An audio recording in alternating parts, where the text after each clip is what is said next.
नमस्कार छात्रों, स्वागत है आपका एक बार फिर से आपके अपने YouTube चैनल आर के सागर यूनिक स्टडी में।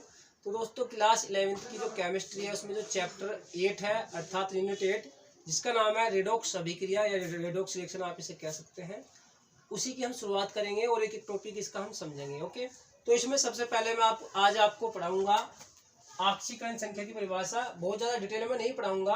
ओके, मैंने पहले भी इसकी वीडियो अपलोड कर रखी है, बस थोड़ा सा जो आवश्यकता है उनके मैं आपको बताऊंगा। दूसरा, ऑक्सीकरण संख्या निकालना, आप ऑक्सीकरण संख्या कैसे निकालेंगे। तीसरा, हम बात करेंगे ऑक्सीकरण अपचयन की आधुनिक अवधारणा क्या है। ओके, ऑक्सीकरण अपचयन की एक तो है पुरानी अवधारणा और एक है आधुनिक अवधारणा। ओके, सिर्फ हम जो आधुनिक अवधारणा है उसी के बारे में जानेंगे। ओके, क्योंकि ये ज़्यादा इम्पोर्टेंट है। और ये जो आधुनिक अवधारणा है ऑक्सीकरण की अपचयन की, ये दो प्रकार की, एक तो इलेक्ट्रॉनिक धारणा होगी और एक होगी ऑक्सीकरण अपचयन की ऑक्सीकरण संख्या धारणा। अर्थात इसमें क्या करेंगे, पहले हम ऑक्सीकरण संख्या निकालते हैं किसी की भी, उसके बाद में देखते हैं कि ऑक्सीकरण हो रहा है अपचयन हो रहा है। तो ये सब क्या है, आज की वीडियो में हम ये सब बात करने वाले हैं। ऑक्सीकरण क्या है, अपचयन क्या है। ओके, तो चलिए देखते हैं, जल्दी से इसका स्क्रीनशॉट लीजिए और शुरू करते हैं आज की हम क्लास। स्क्रीनशॉट लीजिए, फिर हम जानेंगे ऑक्सीकरण संख्या की परिभाषा।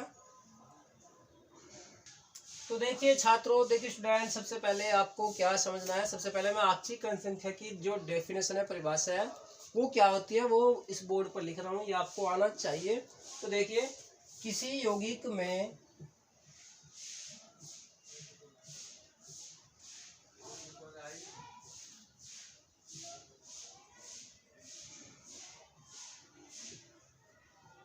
उपस्थित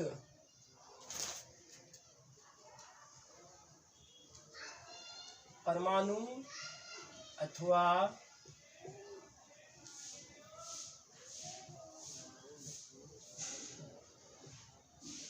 परमाणुओं के समूह पर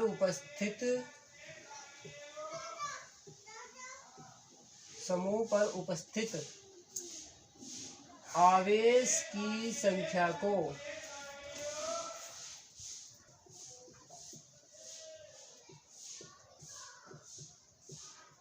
ऑक्सीकरण संख्या कहते हैं।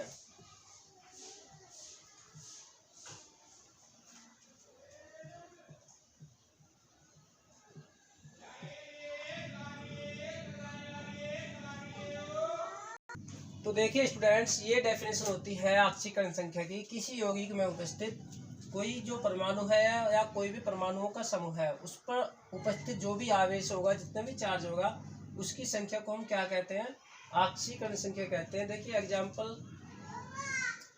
एग्जाम्पल में जैसे यदि हम बात करते हैं, यदि एल्यूमिनियम पर +3 चार्ज है, Mg पर +2 है, SO4 पर -2 है, सोडियम पर अगर +1 है तथा Cl पर क्या है, माइनस है, तो इन पर आप देख रहे होंगे, इन पर जितना भी चार्ज है अर्थात जितना भी आवेश है, इनकी वो क्या कहलाएगी, ऑक्सीकरण संख्या। तो एल्यूमिनियम की ऑक्सीकरण संख्या कितनी होगी, 3 +3, मैग्नीशियम की +2, SO4 की -2, सोडियम की +1 और जो क्लोरीन है उसकी क्या होगी, -1, Cl की क्या होगी, -1। इस प्रकार से इन सबकी क्या होती है, ऑक्सीकरण संख्या। और ये जो ऑक्सीकरण संख्या है पूरी SO4 की है -2।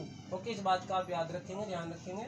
ओके, और कहीं कहीं आपको जो है ये 3+ करके भी मिल सकता है, जैसे 3+ हो गया, 2+ हो गया, SO4 2- हो गया। तो बात देखो एक ही है, कंफ्यूज होने की बिल्कुल भी आवश्यकता नहीं है। आदि में इनकी ऑक्सीकरण संख्या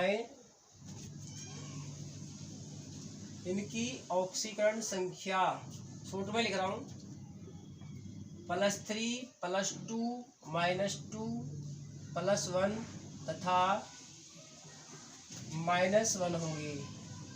ओके, तो ये बहुत ही सिंपल सी डेफिनेशन है ऑक्सीकरण संख्या की। किसी यौगिक में उपस्थित कोई भी परमाणु या परमाणुओं का समूह, उस पर उपस्थित जितना भी आवेश या चार्ज होता है, उसकी जो संख्या है उसको हम क्या कहते हैं, उसे हम ऑक्सीकरण संख्या कहते हैं।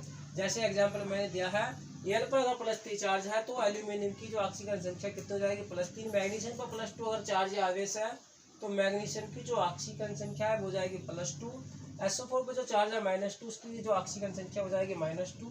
सोडियम पर जो प्लस चार्ज है तो एक ही प्लस है, तो हम उसको क्या कहेंगे, +1 उसकी ऑक्सीकरण संख्या कहेंगे। यदि हम बात करते हैं क्लोरीन की तो इसकी होगी -1। ओके, तो ये ऑक्सीकरण संख्या है, उसकी डेफिनेशन है। तो जल्दी से इसका स्क्रीनशॉट लीजिए, फिर हम आगे चर्चा करते हैं ऑक्सीकरण संख्या आप कैसे निकालेंगे। देखिए स्टूडेंट, कुछ जो ऑक्सीकरण संख्या निकालने के नियम है, बिल्कुल शॉर्ट में मैं आपको बता देता हूँ कौन कौन से नियम है। जैसे नंबर 1 मैं बात करता हूँ क्षारीय धातु की। क्षारीय धातु या इन्हें फर्स्ट ए के समूह के तत्व भी कहते हैं, इसके बारे में हम आगे जानेंगे। तो क्षारीय धातु में होते हैं, इसको आप ठीक से याद कर लेना, हैलिना, करे,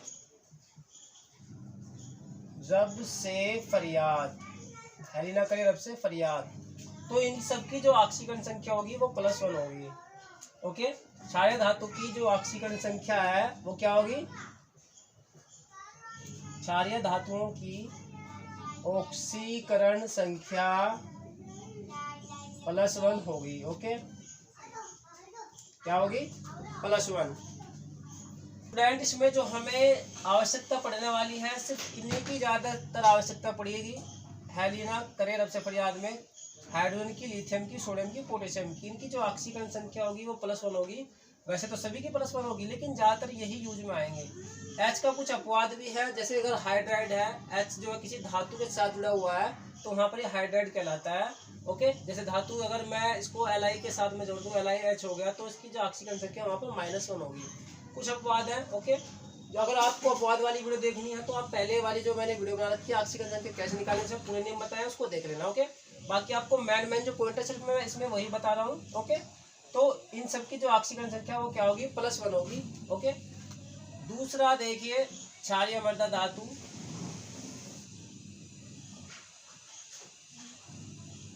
मृदा धातुओं कर लीजिए, और ऊपर भी धातुओं कर लेना।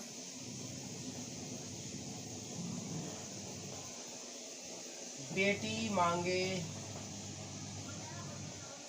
कार अर्थात सीए, स्कूटर बाप राजी। ओके, ये सभी के सभी को हम क्षारीय मृदा धातु कहते हैं। आगे हम डिस्कस करेंगे नेक्स्ट चैप्टर में कि क्या होती है सभी, जब हम पढ़ेंगे आपका जो P ब्लॉक एलिमेंट जो आएगा, सॉरी S ब्लॉक एलिमेंट, उसमें सबको हम पढ़ेंगे। ठीक है, तो इनकी जो ऑक्सीकरण संख्या है ना +2 होगी। कितनी होगी, +2 होगी। ओके, नंबर 3 पर अगर हम Al की बात करते हैं, Al की जो ऑक्सीकरण संख्या है +3 होगी। Al की ऑक्सीकरण संख्या कितनी होगी, +3 होगी। इसके अलावा नंबर 4 जो ऑक्सीजन होता है, O की ऑक्सीकरण संख्या -2 होगी। कितनी होगी, -2 होगी। लेकिन कुछ इसके अपवाद है, जैसे मान लिया प्रोक्साइड जो होता है, जैसे H2O2, प्रोक्साइड बॉन्ड वहाँ पर होता है जहाँ पर जो ऑक्सीजन है वो ऑक्सीजन से जुड़ा होता है, उसे हम प्रोक्साइड बॉन्ड कहते हैं। जब आप इसकी संरचना बनाएंगे ना तो इस प्रकार बनेगी। देखिए, तो यहाँ पर आप देख रहे हैं O से जुड़ा हुआ है। जब O से जुड़ा हुआ होता है तो वहाँ पे इसकी ऑक्सीकरण संख्या -1 होती है। ओके, तो -2 होगी। लेकिन H2O2 में -1, OF2 में +2 तथा KO2 में -1/2 होगी। ये आपको याद रख लेना है। इनसे क्वेश्चन जो एग्जाम में पूछ लिया जाता है कि H2O2 में या प्रोक्साइड में जो की ऑक्सीकरण संख्या कितनी है, तो -1 होगी। OF2 में कितनी होगी, +2, जबकि आपको पता हो कि -2 होती है, लेकिन OF2 में +2 आएगी। ओके, और जो आपकी जो KO2 है उसमें कितनी होती है, इसकी ऑक्सीकरण संख्या -1/2। एक और देख लीजिए, जो हैलोजन है, सभी हैलोजन कौन कौन से होते हैं, हैलोजन FCl Br I, ये सभी क्या है, हैलोजन। फूफा या फादर, कल, ब्रेड, इमली। ओके, एक और लगाना चाहो तो लगा लो, आटा लाए। इसको ट्रिक के माध्यम से आप याद कर सकते हैं, फूफा या फादर, कल, ब्रेड, इमली, आटा लाए। ओके, तो ये इन सब को हम क्या कहते हैं, हैलोजन। इनकी जो ऑक्सीकरण संख्या है ना वो होती है -1 की ऑक्सीकरण संख्या -1 होती है। -1 होती है। ओके, तो ये कुछ नियम है, इनका आप जल्दी से स्क्रीनशॉट लीजिए। तो देखिए स्टूडेंट, ये कुछ नियम है, 5 ही नियम है, इनको आप जो है याद कर लीजिए। हालांकि 1-2 अपवाद हैं। ओके, आगे बस आप इतना याद कर लीजिए। बाकी अगर आपको डिटेल में जानना है तो मैंने जो पहली वीडियो अपलोड कर रखी है आप उसको देख लेना। फिलहाल मैं सिर्फ आपको उसमें जो मेन सी चीज़ें वो बता रहा हूँ ताकि आपको ऑक्सीजन संख्या निकालने जाए। क्षारीय धातु की ऑक्सीजन संख्या कितनी होगी? +1 होगी। क्षारीय मृदा धातुओं की अर्थात BeMg इन सब की जो ऑक्सीजन संख्या +2 होगी। एल्यूमिनियम की ऑक्सीजन संख्या +3 होगी। ऑक्सीजन की ऑक्सीजन संख्या -2 होगी। लेकिन जो H2O2 है इसमें -1, OF2 में +2 तथा KO2 में -1/2 तो होगी। अर्थात जो भी प्रोक्साइड होगा, जिसमें प्रोक्साइड बंध बनेगा उसमें की ऑक्सीजन संख्या -1 होगी, आपको याद रखना है। हैलोजन की जो ऑक्सीजन संख्या अर्थात फादर कल ब्रैड इमली अटाला ये सभी हैलोजन है, इनकी ऑक्सीजन संख्या -1 होती है। ओके, तो चलिए जानते हैं आगे आप ऑक्सीजन संख्या कैसे निकालेंगे। देखिए स्टूडेंट, कुछ यौगिक में मैं आपको ऑक्सीकरण संख्या निकाल के दिखाता हूँ। जैसे H2SO4 में हमें S की निकालनी है, HNO3 में N की निकालनी है, KMNO4 में Mn की निकालनी है, K2Cr2O7 में Cr की निकालनी है। ओके, तो देखिए आप निकालने के तरीके आप एक तो या तो इसको X मान सकते हैं सल्फर को, जिसकी भी आपको ऑक्सीजन संख्या निकालनी है उसको या तो आप X मान लें या फिर आप ऐसे डायरेक्ट निकाल दें, आपकी इच्छा है। ओके, तो बिना मतलब में आप एक लाइन बढ़ाएंगे। अगर आप जो है X मानते हैं कि माना S की जो ऑक्सीजन संख्या है वो X है, आप डायरेक्ट निकाल दीजिए, वो भी ईजी है, सो कोई प्रॉब्लम नहीं आएगी। तो देखिए निकालने का तरीका क्या होगा। ये जो 2 है ये H की किस में गुना में है, मल्टीप्लाई में है। तो आप क्या करें, इसको रख लें इसकी गुना में, ऐसे इसको क्या कर लेना, आपको इसकी गुना में रख लेना, 2 को H की ऐसे मल्टीप्लाई में। यहाँ पे साइन लगाना है आपको प्लस का। ओके, उसके बाद सल्फर की हमें निकालने को हम इसको ऐसे रख लेंगे या फिर आप इसको X भी मान सकते हो, आपकी इच्छा है। प्लस फिर 4 और ब्रैकेट में रख लेंगे O बाद में 0। ओके, ये तरीका आपको ऐसे ही बनाना है। इसके बाद में 0 जरूर रखना है और अगर इसके ऊपर कोई चार्ज या आवेश है तो उसको बराबर की इधर ले जाना है। ओके, तो 2H की जो ऑक्सीजन संख्या है मैंने आपको बताई थी, हेलिना का रब से फरियाद उनकी सबकी ऑक्सीजन संख्या क्या थी, +1। तो H उसमें था तो इसकी हो जाएगी +1। S की हमें निकालनी है, O की कितनी बताई थी मैंने आपको, -2। तो 2 की 1 में मल्टीप्लाई करेंगे तो 2 ही आएगा, प्लस S 4 दूनी 8 -8 = 0। और आप क्या करेंगे, आप जो है 8 में से 2 घटाएंगे, क्यों, क्योंकि माइनस के 8 है, ये प्लस के 2 हैं, तो ये रह गया आपका S -6 = 0। और जब ये इधर जाएगा तो हो जाएगा प्लस का S = +6। तो सल्फर की जो ऑक्सीजन संख्या वो कितनी आई है, इसमें 6 आई है H2SO4 में। ओके, अब निकालते हैं HNO3 की। ओके, तो इसका स्क्रीनशॉट आप ले सकते हैं या फिर बाद में लेना, पहले HNO3 का निकाल लेते हैं। तो ये देखिए HN3O = 0। ओके, H कुछ भी नहीं है इसके, यहाँ आप देख रहे होंगे इसका जो है जो हाइड्रोजन का जो मतलब अणु है कितना है, सिर्फ 1 है। अगर 2 होता तो क्या करते हैं, हम 2 को उसकी गुना में ले लेते, लेकिन इसके गुना में कुछ भी नहीं है। ओके, यहाँ पर हाइड्रोजन का अणु केवल अकेला है तो हमने क्या ले लिया, उसको सिर्फ अकेला ही रख लिया है H। ओके, तो H + N ओके +3O और N की हमें क्या करनी है, फाइंड करनी है। तो H की होती है +1, N की हमें निकालनी है ही 3, O की होती है -2 = 0। तो +1 तो ये हो गई और 3 दूनी 6, प्लस और माइनस क्या हो जाएगा, माइनस = 0। माइनस के 6 प्लस का 1 तो कितना बचा, -5 = 0।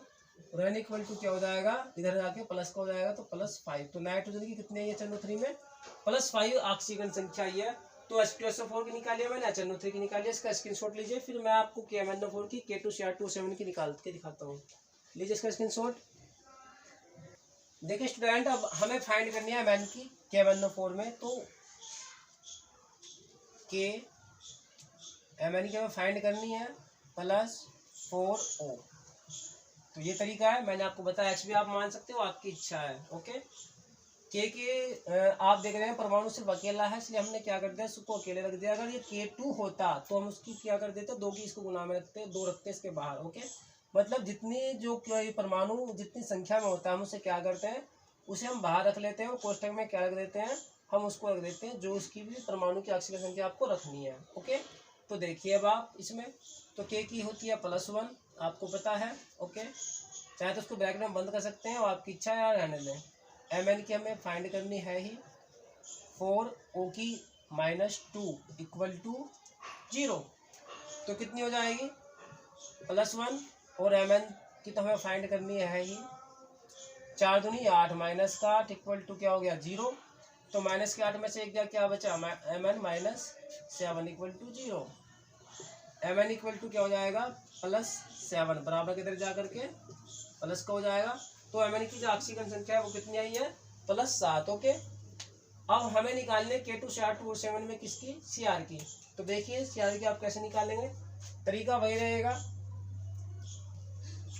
2K, देखिए ये इसके कहाँ पर है, इसके मतलब K के परमाणु संख्या कितनी है 2, तो हम इसको क्या लिया, K की गुना में लिया है 2 को, प्लस 2Cr + 7O = 0। O को थोड़ा मैं बड़ा कर लेता हूँ, तो 2K की होती है +1, 2 ये Cr हो जाएगा पूरा का पूरा,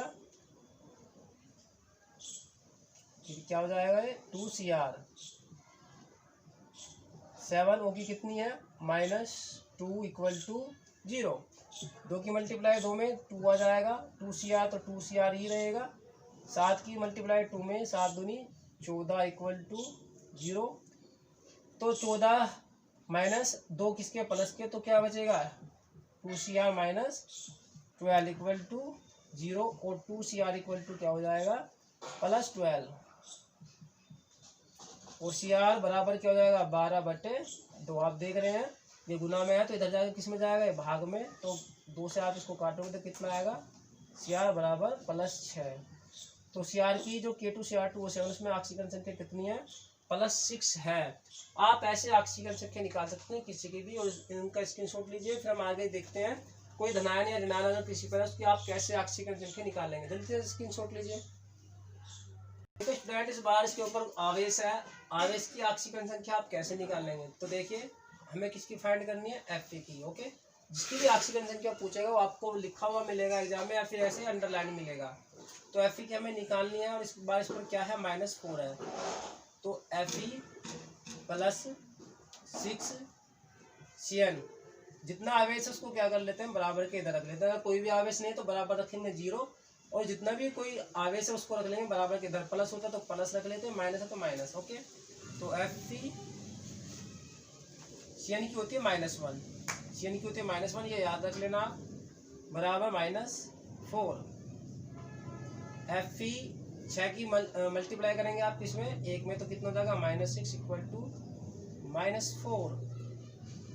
Fe बराबर क्या हो जाएगा प्लस का 6 -4, और Fe बराबर हो जाएगा +2।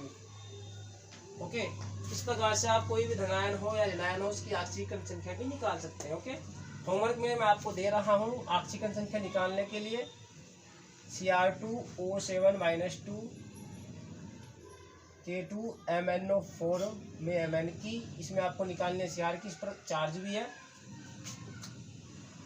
NH4 धनायन में N की आपको निकालनी है।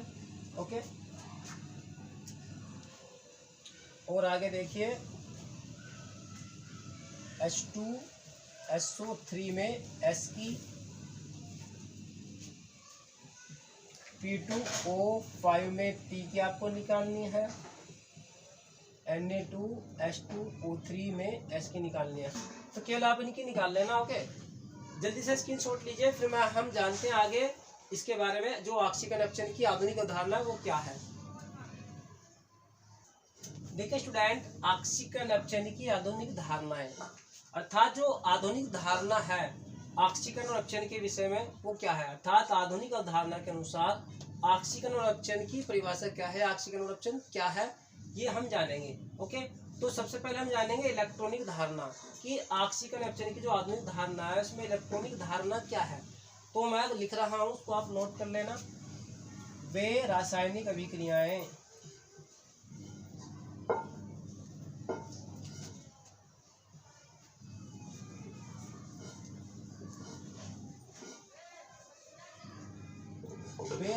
अभिक्रियाएं जिनमें एक या एक से अधिक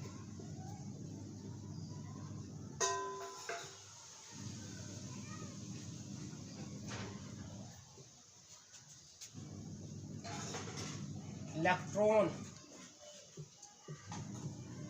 त्यागे जाते हैं,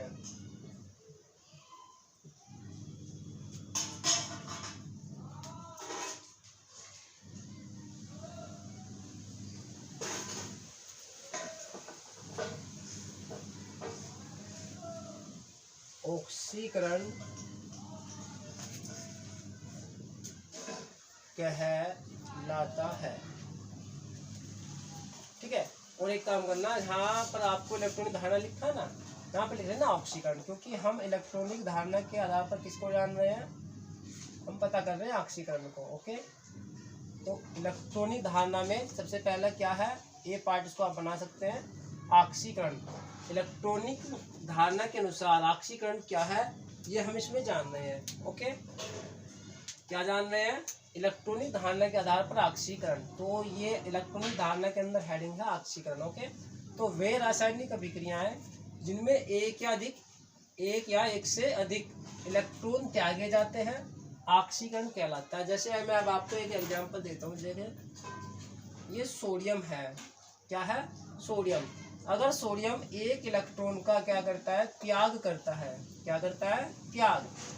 ओके, यहाँ पर आप देख रहे हैं जो सोडियम है वो अपनी कैसी अवस्था में, उदासीन अवस्था में उसको उसकी कहते हैं जब उस पर ना तो कोई धनावेश हो ना ऋणावेश हो। ओके, तो सोडियम यहाँ पर अपनी कैसी स्थिति में है, ये अपनी उदासीन स्थिति में है। कैसी स्थिति में है, अपनी उदासीन स्थिति में है। तो यहाँ पर इसने क्या किया है, एक इलेक्ट्रॉन का त्याग किया है, इसलिए इस पर क्या है, धनायन। तो यहाँ पर आप देख रहे हैं अगर इलेक्ट्रॉन त्यागे जा रहे हैं, क्या किए जा रहे हैं, अगर इलेक्ट्रॉन त्यागा जा रहा है तो उसे हम क्या कहेंगे, ऑक्सीकरण। और यही क्या है, ऑक्सीकरण की इलेक्ट्रॉनिक धारणा।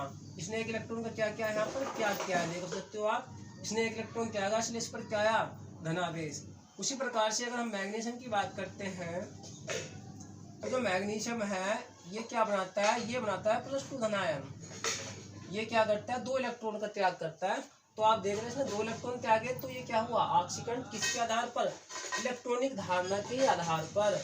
इसी प्रकार से अगर हम एल्यूमिनियम की बात करते हैं तो एल्यूमिनियम पर क्या होगा, +3 आवेश आएगा और ये क्या करेगा, 3 इलेक्ट्रॉन का त्याग करेगा। तो अगर इलेक्ट्रॉन का त्याग किया जाता है, क्या किया जाता है, इलेक्ट्रॉन का त्याग किया जाता है तो उसे हम ऑक्सीकरण कहते हैं इलेक्ट्रॉनिक धारणा के अनुसार। ओके, तो यहाँ पर आप देख रहे हैं सोडियम ने एक इलेक्ट्रॉन त्यागा, कितने इलेक्ट्रॉन, 1 इलेक्ट्रॉन। ओके, तो इस पे क्या है, 1 धनायन। यहाँ पर मैग्नीशियम ने कितने इलेक्ट्रॉन त्यागे, 2, तो इस पे क्या आया, 2 धनायन। एल्यूमिनियम ने कितने इलेक्ट्रॉन त्यागे, 3, तो इस पर क्या आया, 3 धनायन, यानी 3 धनायन। ओके, तो जिसमें जो ये रासायनिक अभिक्रिया है जिसमें इलेक्ट्रॉन त्यागे जाए उसे हम क्या कहते हैं, ऑक्सीकरण कहते हैं। ओके, जल्दी से स्क्रीनशॉट लीजिए, फिर हम जानते हैं अपचयन के बारे में आगे। तो स्टूडेंट, हमने जाना ऑक्सीकरण क्या होता है, किसके आधार पर, इलेक्ट्रॉनिक धारणा के आधार पर। ओके, अगर इलेक्ट्रॉनों का त्याग होगा तो ऑक्सीकरण होगा। अपचयन अर्थात रिडक्शन, ऑक्सीकरण को इंग्लिश में ऑक्सीडेशन कह सकते हैं, इसको भी याद रख लेना। तो अपचयन क्या होता है, इसका अपोजिट होगा बिल्कुल। वे रासायनिक अभिक्रियाएं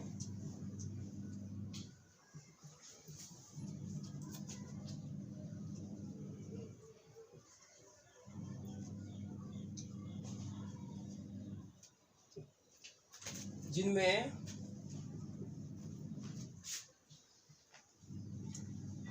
एक या एक से अधिक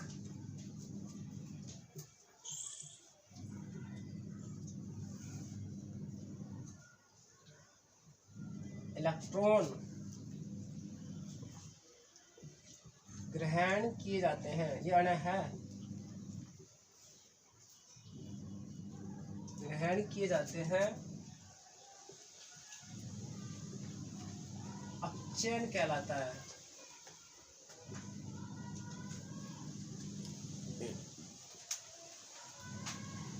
ओके, अगर इलेक्ट्रॉनों का त्याग हो तो होगा ऑक्सीकरण, और अगर इलेक्ट्रॉनों का क्या हो, ग्रहण किया जाए तो होगा अपचयन। कैसे, एग्जाम्पल देखिए,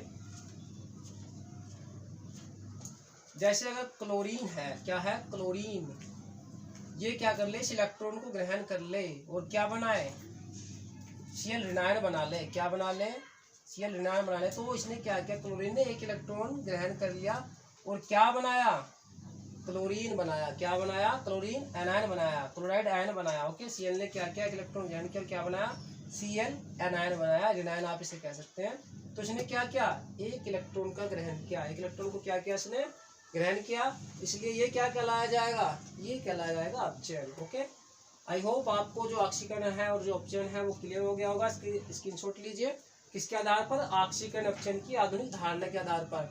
अब हम जानेंगे ऑक्सीकरण संख्या के आधार पर ऑक्सीकरण और अपचयन। देखिए स्टूडेंट, आगे देखिए, ऑक्सीकरण संख्या के आधार पर ऑक्सीकरण अपचयन की धारणा क्या है। ऑक्सीकरण संख्या के आधार पर ऑक्सीकरण क्या होता है, हम ये जानेंगे इसमें। ओके, तो इसको आप दूसरा टाइप कह सकते हो, वो पहला वाला था, ये दूसरा। ओके, पहला था इलेक्ट्रॉनिक धारणा के आधार पर, ये है ऑक्सीकरण संख्या के आधार पर ऑक्सीकरण अपचयन की धारणा। तो इसमें पहले वही हम जानेंगे ऑक्सीकरण क्या है, और ये सबसे ज्यादा इम्पोर्टेंट है, ज्यादातर एग्जाम में भी क्वेश्चन इसी से आते हैं। ओके, ऑक्सीकरण क्या है,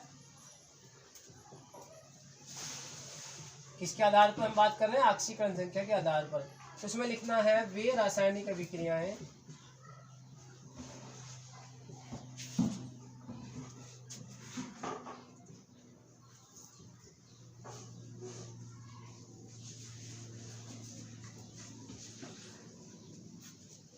जिनमें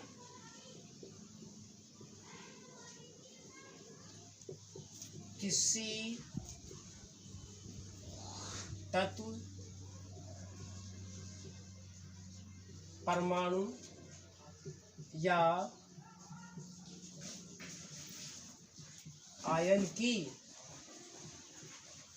ऑक्सीकरण संख्या में वृद्धि होती है। ऑक्सीकरण संख्या क्या होती है, मैं पहले आपको बता चुका हूं। ऑक्सीकरण संख्या में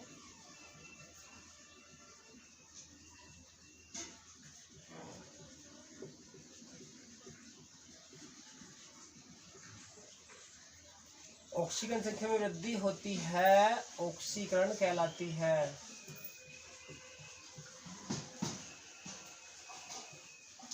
कहलाता कर लेना, ऑक्सीकरण कहलाता है। एग्जाम्पल देखिए आप, पहला एग्जाम्पल देखिए, जैसे मान लिया जिंक है, क्या है, जिंक, यहाँ पर तो इस पर +2 है, यहाँ पर इस पर कोई भी आवेश नहीं है। और एक बात मैं आपको बता दूं, जब भी कोई परमाणु या यौगिक अपनी मुक्त अवस्था में होता है तो वहाँ पर उसकी ऑक्सीकरण संख्या 0 या 0 होती है। ये नियम में लिखवाया नहीं था, क्योंकि मैंने आपसे कहा था कि आप पहले जो मैंने वीडियो पूर्ण कवर किया डिटेल में जानने के लिए उसको देख लीजिए। उसका लिंक मैं आपको इस वीडियो के नीचे डिस्क्रिप्शन बॉक्स में दे दूंगा। ओके, अगर आपको डिटेल में ऑक्सीकरण संख्या को जानना है तो कैसे निकालेंगे। ओके, तो ये मुक्त अवस्था में है। ओके, मुक्त अवस्था का मतलब अब ये किसी भी दूसरे परमाणु के साथ में नहीं जुड़ा है। ओके, अगर ये Cl के साथ में जुड़ा होता तब ये मुक्त अवस्था में नहीं माना जाता। ओके, अब ये मुक्त अवस्था में, मुक्त मतलब फ्री अवस्था में, अब ये किसी के साथ नहीं जुड़ा है। ओके, तो यह जिंक जो है, जिंक की ऑक्सीकरण संख्या कितनी मानी जाएगी, 0। यहाँ पर इसकी कितनी मानी जाएगी, +2। क्यों मानी जाएगी, क्योंकि इस पर जो आवेश है, चार्ज है, कितना है, 2 है। ओके, तो अब आप यहाँ पर देख रहे हैं इसकी जो ऑक्सीकरण संख्या है वो 0 से बढ़कर कितनी हो रही है, +2 हो रही है। कितनी हो रही है, +2 हो रही है। तो ये ऑक्सीकरण संख्या में क्या हुई, वृद्धि। तो आप लिख सकते हैं ऑक्सीकरण संख्या में वृद्धि। और जब ऑक्सीकरण संख्या में वृद्धि होती है तो वहां पर क्या होता है, वहां पर होता है ऑक्सीकरण।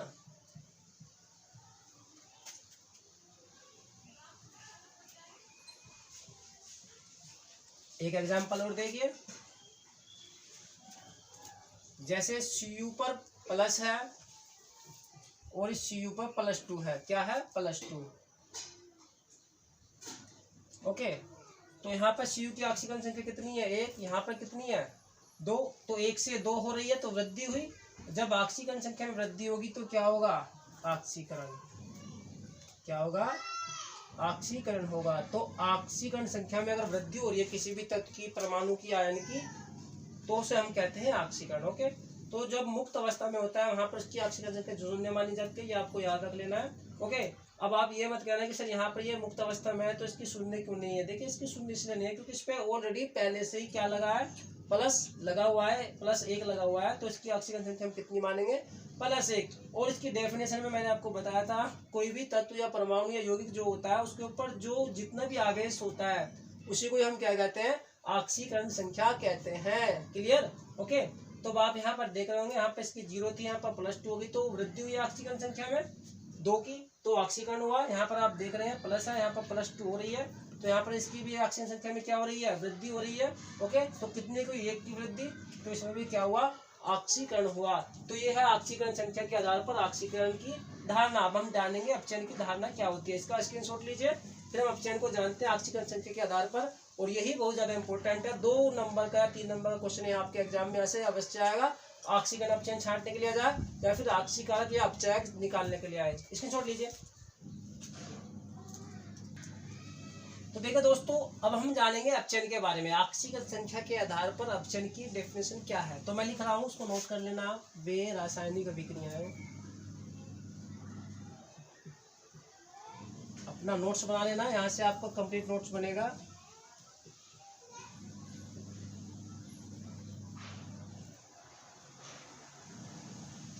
वे रासायनिक अभिक्रियाएं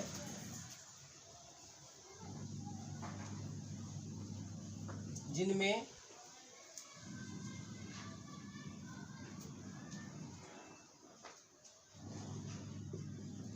किसी तत्व, परमाणु या आयन की ऑक्सीकरण संख्या, शॉर्ट में लिख रहा हूं मैं, इसका मतलब ऑक्सीकरण संख्या में कमी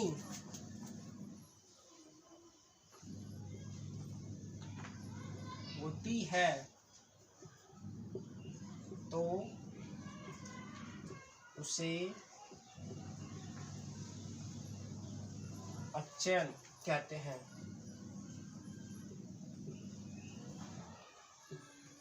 तो वे रासायनिक अभिक्रियाएं जिनमें किसी तत्व, परमाणु या आयन की ऑक्सीकरण संख्या में क्या हो, कमी, उसे क्या कहेंगे, अपचयन। कैसे, एग्जाम्पल देखिए। अगर मैं बात करूं I2 की, किसकी, I2 की,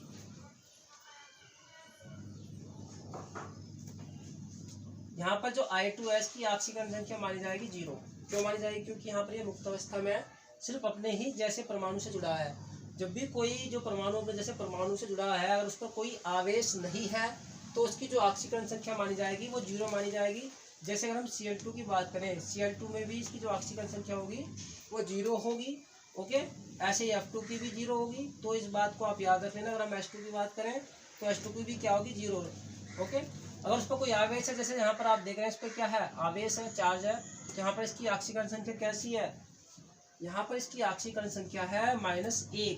कितना माइनस लगा है, 1 लगा है, तो ऑक्सीकरण संख्या कितने जाएगी इसकी, -1 हो जाएगी। ओके, तो आप यहाँ पर देख रहे हैं 0 से क्या हो रही है, माइनस हो रही है, तो बढ़ रही है, घट रही है, तो कमी हो रही है ना। ओके, वहां पर तो वृद्धि हो रही थी, यहाँ पर कमी हो रही थी। पहले तो 0 थी, 0 से क्या हो गई, माइनस हो गई। तो कुछ बच्चे जो सोचते हैं कि जब 0 से माइनस होती है कि वो बढ़ रही है, तो बढ़ती नहीं है, वो क्या होती है, और कमी होती है। ओके, तो 0 से अगर -1 हो, -2 हो, -3 हो, तो वो कमी होगी, ना कि वृद्धि होगी। इस बात का विशेष ध्यान रखना, कुछ बच्चे यहाँ पर गलतियां कर जाते हैं। ओके, तो 0 से अगर माइनस होती है तो कमी होगी, अगर 0 से प्लस हो तो वृद्धि होगी, इस बात का विशेष ध्यान रखना। तो यहाँ पर क्या हो गई, कमी, तो ये क्या हुआ, अपचयन होगा। क्या कहलाएगा, अपचयन। ओके, अब आगे देखिए, अब इसमें एक एग्जाम्पल और, ये पहला एग्जाम्पल आप इसको मान सकते हैं, दूसरा एग्जाम्पल इसका एक और देख लीजिए। मान लिया Fe+3 है और यहाँ आपके पास में Fe+2 क्या है, यहाँ पर है Fe+3 और यहाँ पर है Fe+2। तो यहाँ पर जो इसकी ऑक्सीजन संख्या आप देख रहे हैं, यहाँ पर 3 है, यहाँ पर कितनी है इसकी 2 है। ओके, तो क्या हो रहा है, एक की कमी हो रही है या नहीं हो रही है, हो रही है ना। तो जब कमी होगी तो वहाँ पर क्या होगा, अपचयन होगा। क्या होगा, अपचयन। कहने का मतलब यह है कमी होनी चाहिए चाहे कैसे भी हो। तो 3 से कितनी रह गई 2, यहाँ पर 0 से माइनस हो रही थी, ये जरूरी नहीं कि माइनस ही हो। ओके, ऐसे भी हो सकता है। मतलब कहने का मतलब ये है कि 3 से 2 भी हो सकती है, दोनों प्लस प्लस के भी हो सकते हैं। कहने का मतलब ये है। तो यहाँ पर 3 है, यहाँ पर कितनी है 2, तो 3 से तो 2 हुई ना, कमी हुई ना, एक की कमी हुई, तो क्या कहलाएगा, अपचयन कहलाएगा। तो दोस्तों इसका जल्दी से स्क्रीनशॉट लीजिए। तो दोस्तों आज की क्लास में मैंने आपको ऑक्सीजन संख्या की परिभाषा बताई, ऑक्सीजन संख्या आप कैसे निकाल लेंगे ये मैंने आपको बताया। साथ ही जो ऑक्सीजन अपचयन की जो इलेक्ट्रॉनिक धारणा है, पहले जो पुरानी धारणा थी उसके बारे में मैंने आपको नहीं बताया, लेकिन जो नई धारणा है उसमें जो इलेक्ट्रॉनिक धारणा है ऑक्सीजन अपचयन की वो आपको समझाया। साथ ही ऑक्सीजन संख्या के आधार पर भी ऑक्सीजन अपचयन की जो धारणा है वो मैंने आपको समझाई है कि आप ऑक्सीजन अपचयन कैसे निकालेंगे। ओके, तो दोस्तों कल की क्लास में मैं आपको बताऊंगा ऑक्सीजन अपचयन दोबारा से निकालना कि आप कैसे निकालेंगे, जो रासायनिक अभिक्रियाओं में दिए जाते हैं। ओके, उम्मीद करता हूं कि आपको आज की हमारी क्लास अच्छी लगी होगी। अगर आपको हमारी आज की क्लास अच्छी लगी है, समझ आई है, तो प्लीज़ हमारी वीडियो को लाइक करें, कमेंट करें और अपने सभी दोस्तों में शेयर जरूर करें। तो दोस्तों अगर आप चैनल पर नया है तो सब्सक्राइब जरूर कर लेना। तो दोस्तों मैं मिलता हूँ आपको कल नेक्स्ट क्लास में, तब तक के लिए नमस्कार, जय हिंद, जय भारत, अपना ख्याल रखिए।